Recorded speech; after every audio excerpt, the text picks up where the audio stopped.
J'ai deux questions qui me viennent là. On parle de la même communication pour les lycées professionnels en termes de résultats. Est-ce que les lycées professionnels vont aussi être obligatoirement certifiés qualité? Alors, donc c'est-à-dire que les lycées professionnels, hors apprentissage, vont devoir aussi être certifiés qualité sur les mêmes critères que les CFA. Il y a une distinction juste qui a été faite pour l'enseignement supérieur, puisqu'il y a déjà des systèmes de certification qui sont différents, mais qui existent. Si je prends un exemples emblématique, mais qui n'est pas l'université, mais qui est l'enseignement supérieur. Vous avez des process qualité via la commission d'éthique d'ingénieurs, par exemple. Donc, voilà, l'arbitrage qui a été rendu, c'est pas de reproduire quelque chose si ça existait. Donc là, il y a une distinction sur le process, pas forcément la finalité, la méthode. Après,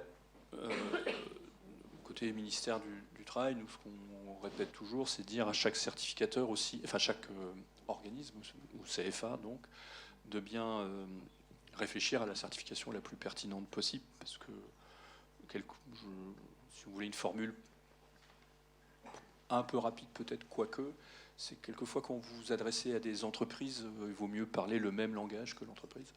Et donc, renvoyer à des certifications qu'elle identifie, c'est pas forcément absurde.